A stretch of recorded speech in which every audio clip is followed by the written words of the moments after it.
I understand what I'm about to say is a little controversial for the Seahawks, but just hang with me here for a second because you have an aging quarterback by the name of Gino Smith. He's 34 years old. Next year is going to be his year 35 season.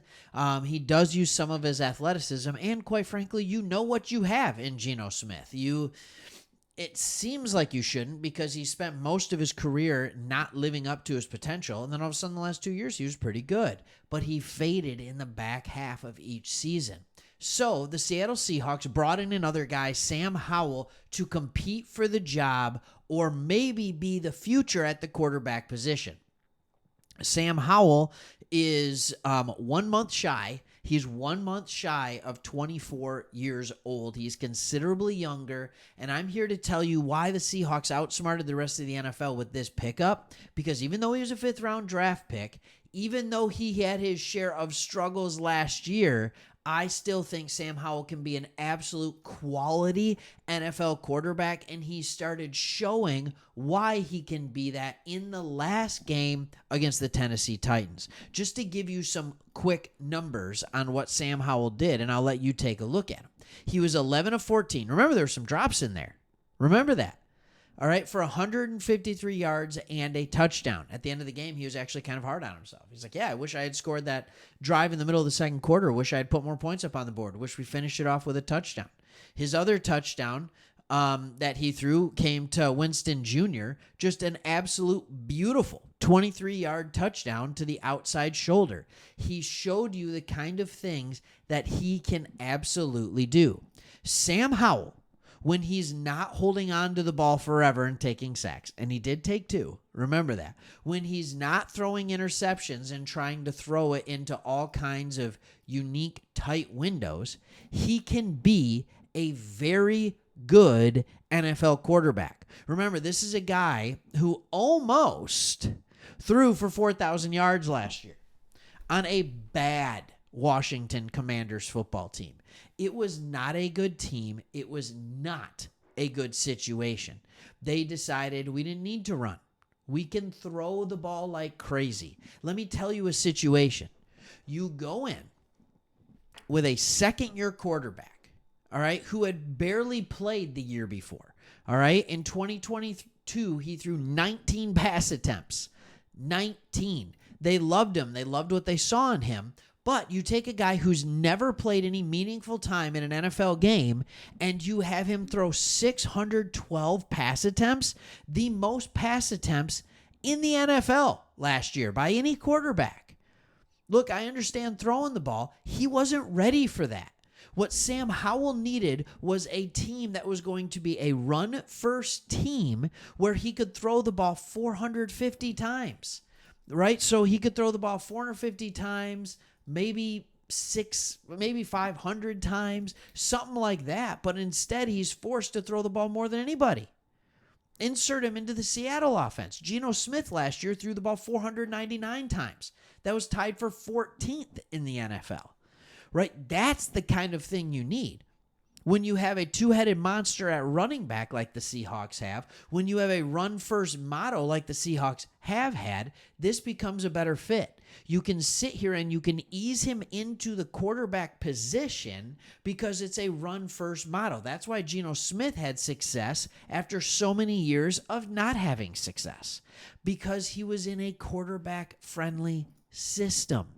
All right, if you go back to Sam Howell, drafted out of North Carolina, he was a baller his last 2 years. Threw for 3,000 and over 3,500 yards his last 2 years. His touchdown-interception ratio was much better in college. In fact, his 3 years in college, his first year when he threw for over 3,600 yards, it was 38 touchdowns to 7 picks, then 30 to 7, then 24 to 9. All right, as the team and a new offensive coordinator, all that kind of stuff happened, things got worse. But it's in there.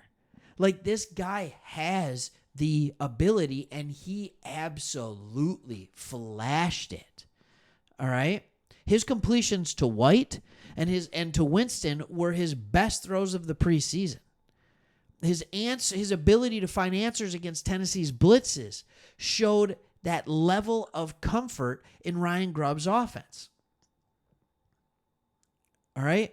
Now, here's the thing that I have to tell you. We know PJ Walker hasn't challenged for the number 2 spot, but the question is Howell starting to challenge for number 1? And here's a reason why I think next year, maybe not this year, we'll see what happens. All right? I think Gino Smith is definitely QB1. But next year, you're looking at a guy with Gino Smith. All right, when you look at his contract here, all right, in 2025, his age 35 season, he has a contract of $38.5 million. If they cut him, it is a dead cap of $13.5 million. So they would save $25 million by cutting him.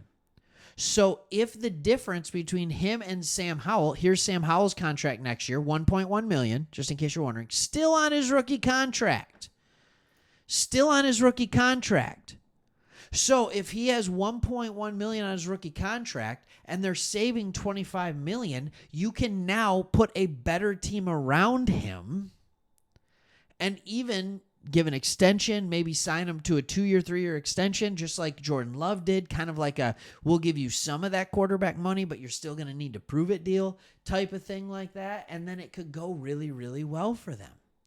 This is a team under McDonald that's still going to want to be a defense first, run the football, and then be able to do things on the offensive side of the ball that help the defense. When you talk about Grubb's offense, one of the things that they did so well in Washington was throw the ball deep. And one of the things that Sam Howell does really well is throw the ball deep. All right, can't wait to see what that looks like. Now, do I think he's actually charging for number 1 position tomorrow? I don't. But he's at least making things interesting and getting this team to realize that, hey, the problem for every NFL team is, do you have a quarterback that's good enough to win with? Do you have a quarterback that's good enough to win with? You have that in Gino Smith, but he's getting old.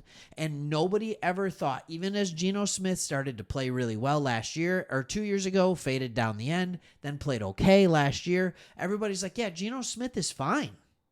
But he's getting older. What's next? Nobody ever thought to themselves Gino Smith was going to be the long-term solution.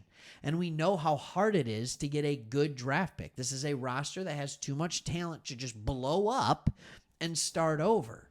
So when you're looking at those kinds of things, I think the Seahawks did a really smart thing in trading and not spending a lot of capital, a couple pick swaps type thing, all right?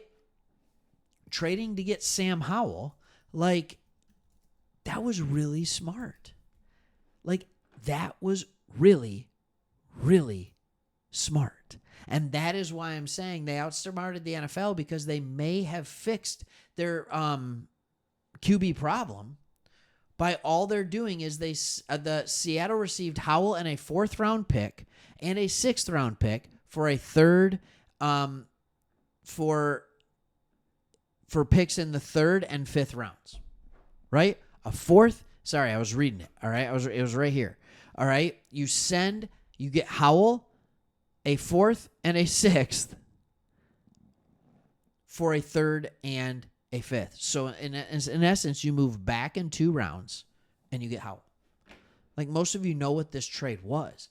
I'm just sitting here to tell you, like, for spending almost nothing, like, how much more would it cost to trade up to get a question mark at quarterback? At least with Sam Howell, he's proven he has the arm talent. Now you just have to fix the mental errors, the throwing it into any window ever created and taking sacks like crazy. But he's a competitor, and I'm really excited to see what he does if he gets an opportunity this year. He could make people seriously question what's next. All right, thanks for watching. If you want more Seattle Seahawks news, if you want more just NFL news, there's a couple guys who love talking about the NFL, and we like talking about stories that not everybody around the country is. So this is one of them. We've put a lot of Seattle Seahawk content on this channel, so hit that subscribe button whether you're a Seahawk fan or just an NFL fan in general. All right, thanks for watching. See you.